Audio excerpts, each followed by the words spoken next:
2:31 a.m. Gulf of Oman, 72 nautical miles southeast of Bandar Abbas. 3 Iranian coastal defense missiles just launched toward the primary transit corridor of the U.S. Fifth Fleet. 3 launches, 3 separate battery positions, all firing within the same 4-second window.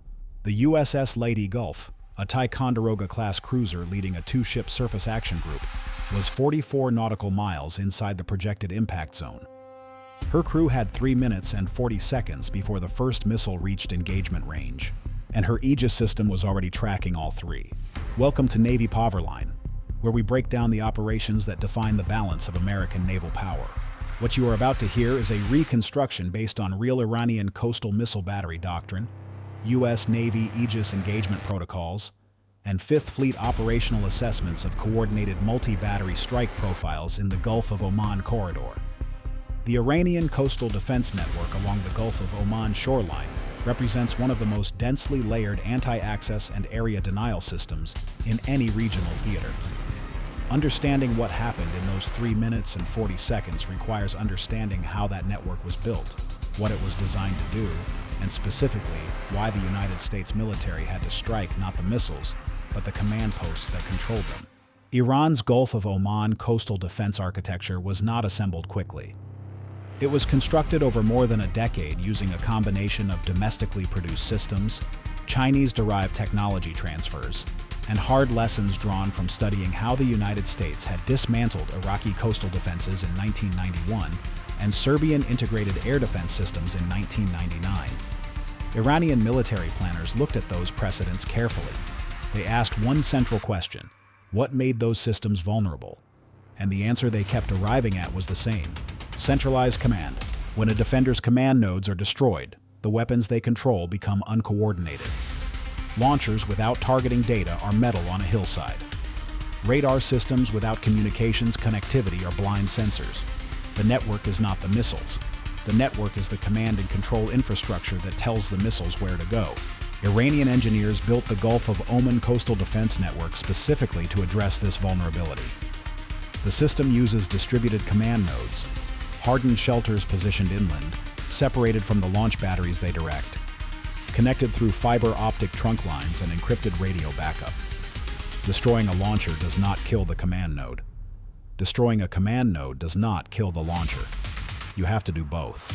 That design principle would become central to everything that followed. The 3 missiles that launched at 2:31 a.m.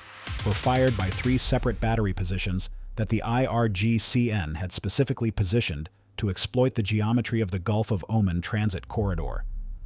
Battery Alpha was on a coastal headland approximately 41 kilometers north of Jask. Battery Bravo was 8 kilometers further inland on an elevated ridge. Battery Charlie was the furthest inland, 17 kilometers from the coast, on a position that placed it outside the effective range of ship-based counter-battery fire, while still giving it a clear horizon to the south. Each battery was firing a different weapon. Battery Alpha had launched 2 Noor missiles, the Iranian designation for the C-802 anti-ship cruise missile family. Subsonic, sea-skimming, radar-guided, with a 165-kilogram warhead and a range of 120 kilometers. A reliable, tested weapon that the IRGCN had used in combat before.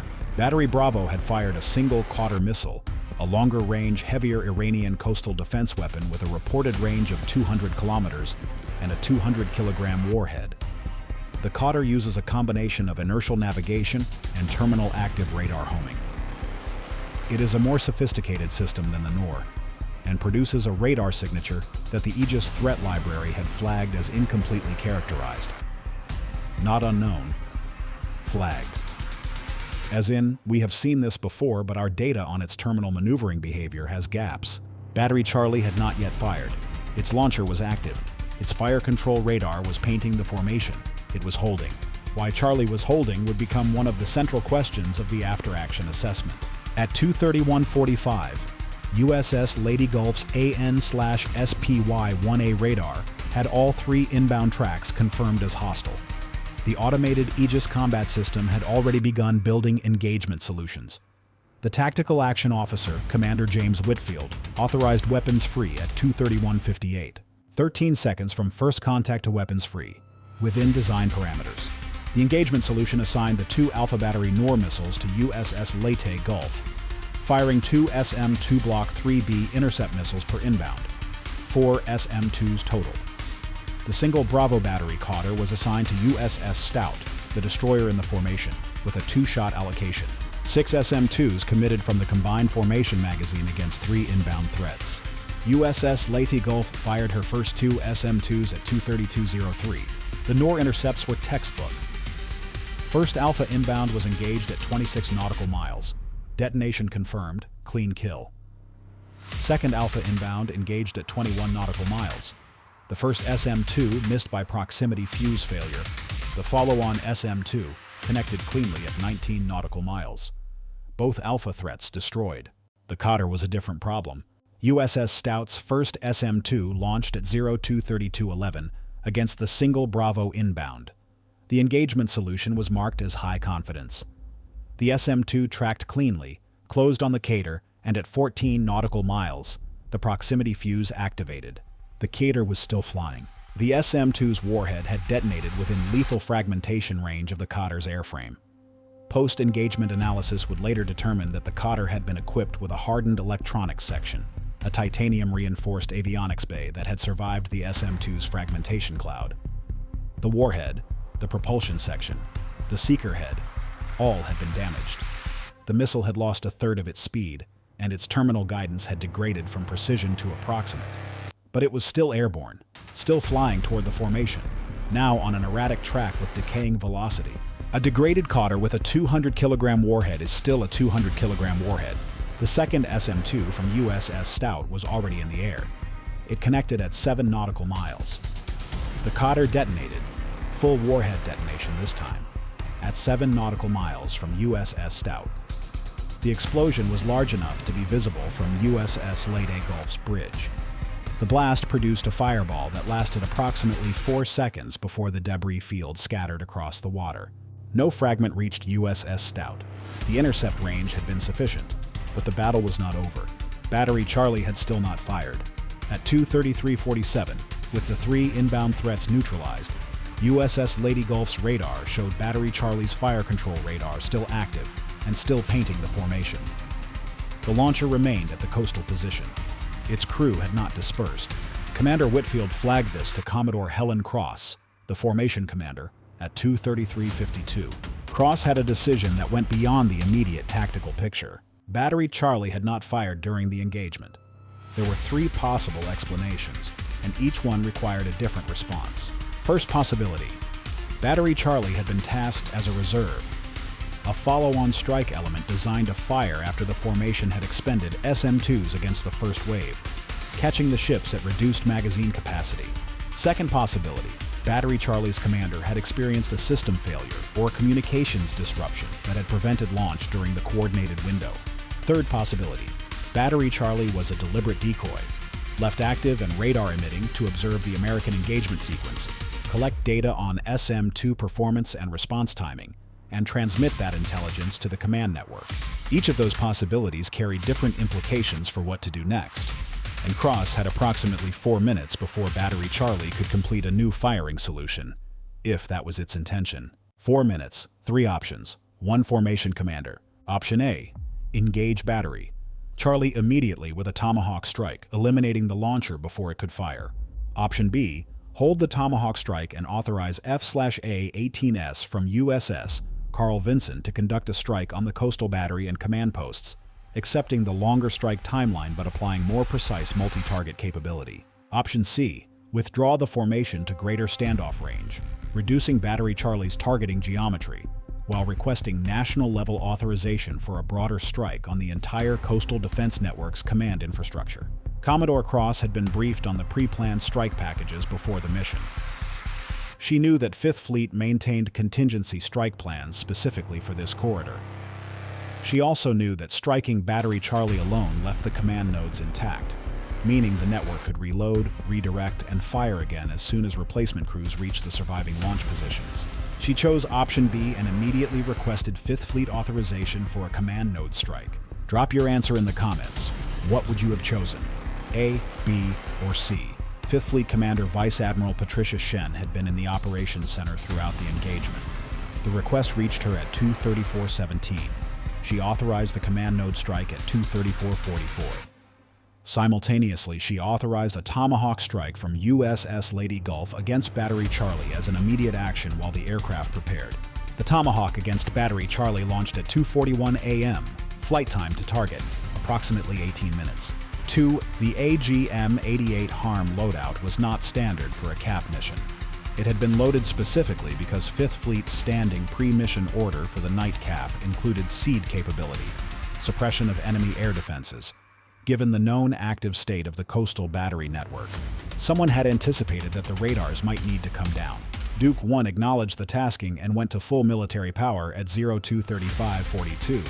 Transit time to the target area at military power, approximately 16 minutes. Her wingman, Duke 2, took a secondary attack vector to the east to approach the target complex from a different bearing. The targets were 3 command nodes. Node 1 was the primary fire control coordination center for the western sector of the coastal defense network, a hardened shelter approximately 3 kilometers inland, identified in pre-mission imagery by its characteristic antenna array and generator exhaust pattern. Node 2 was the communications relay station that connected Battery Alpha and Battery Bravo to the primary coordination center, a smaller installation on a ridge 8 kilometers north of Node 1, identified by a distinctive satellite uplink dish visible in radar imagery. Node 3 was the backup command center, a mobile unit, assessed as housed in a reinforced container shelter on a flatbed truck, last imaged at a position 6 kilometers northeast of Battery Charlie. Mobile targets are the hardest problem in strike planning. The position was 12 hours old. The truck might be exactly where the imagery showed. It might have moved. At 2:47:11, Duke 1 reached the target area and conducted a single targeting pass at 12,000 feet. Active targeting pod running. Node 1 was still in its image position. Antenna array up, generator running. Confirmed active. Node 2 was still on the ridge. The satellite dish was still visible. Node 3, the flatbed truck had moved. The pre-mission position was empty. Duke 1's targeting pod swept the surrounding area on an expanding search spiral and located the truck 2 kilometers northeast of the pre-mission position, partially concealed under a camouflage net. The truck had moved, but not far enough. Duke 1 designated all 3 targets in sequence and distributed her GBU-39 small-diameter bombs, 2 against Node 1, 2 against Node 2, 2 against Node 3. The GBU-39 is a 250-pound precision glide weapon with a CEP of approximately 1 meter in GPS-aided mode. 6 of them. Simultaneously, Battery Charlie's fire control radar was still active, still painting the formation 44 nautical miles to the south. Duke 1 cued the AGM-88 HARM against the radar emitter and held for Duke 2's confirmation of his attack vector. At 2:49:33, both aircraft released simultaneously. 6 GBU-39s from Duke 1, 2 more GBU-39s from Duke 2 against secondary infrastructure at Node 1. The AGM-88 from Duke 1 targeted Battery Charlie's fire control radar. The top post-strike assessment, completed by satellite pass at 4:17 a.m. and supplemented by Duke 2's targeting pod footage, confirmed the following. Node 1, direct hits on the command shelter and the generator building. The antenna array was destroyed. The shelter roof had partially collapsed. Assessed as fully destroyed. Node 2, 2 direct hits on the communications relay station. The satellite dish was destroyed. The relay equipment building showed fire through the roof. Assessed as destroyed. Node 3, the mobile command unit, the flatbed truck, had taken 1 direct hit from a GBU-39. The truck was destroyed. The shelter container showed secondary fire, consistent with electronic equipment burning. Assessed as destroyed. Battery Charlie's fire control radar. The AGM-88 HARM had guided cleanly on the emitter. The radar installation was destroyed. Battery Charlie's launcher, still at its coastal position, was no longer radar connected to any surviving command node. Battery Charlie's crew abandoned the launcher at approximately 3:15 a.m., confirmed by thermal imagery from the Reaper that had been maintaining overhead coverage throughout the engagement. 3 personnel walked away from the launcher toward an inland road and were not tracked further. The Tomahawk from USS Leyte Gulf impacted the launcher at 2:59 a.m. The launcher was destroyed. The crew that had abandoned it were already 800 meters away.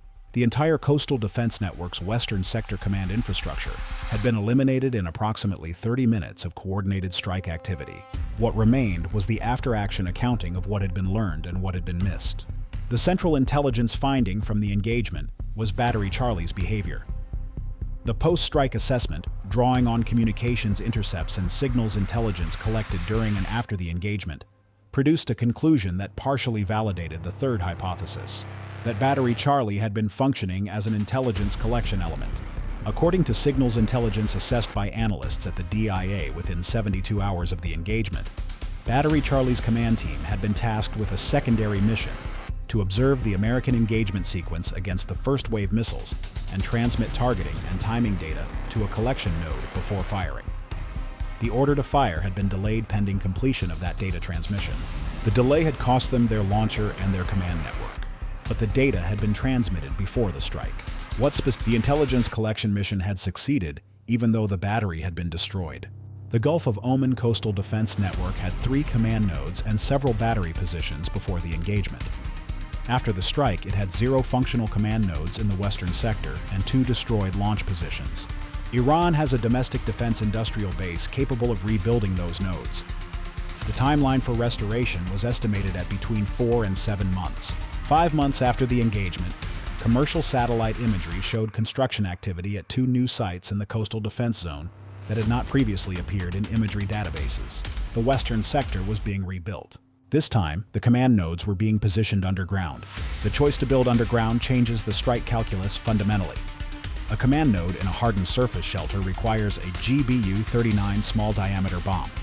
A command node in an underground facility requires a GBU-28 bunker buster, or a Tomahawk with an earth-penetrating warhead variant.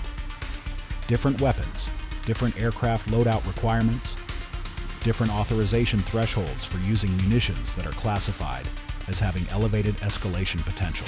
Iran knows this. The shift to underground construction is not an engineering decision. It is a strategic one. It is the IRGCN's answer to the engagement of 2:31 a.m., translated into concrete and steel. Every operational lesson the United States teaches Iran in these engagements becomes architectural. The surface node that was destroyed in 30 minutes becomes a buried node that requires a different strike package to address. The strike package that addresses it requires different authorization and different weapons. The authorization and weapons that would address it are more politically costly to use. The escalation ladder gets harder to climb with each rung. There is one more element of the after-action assessment that was not widely distributed outside classified channels. The Qader missile from Battery Bravo, the one that survived the first SM-2 hit due to its hardened electronics section, represented a specific threat evolution that Fifth Fleet had not previously encountered in the Gulf of Oman. The titanium-reinforced avionics bay had been assessed as a possible modification, but had not been confirmed as fielded. The engagement confirmed it. The implications were immediate. If Battery Bravo's Qader had survived an SM-2 proximity detonation, even in degraded state, then any future Qader engagement would require a planning assumption that one SM-2 might not be sufficient. Standard 2-shot doctrine would need to be reviewed for Qader-class targets.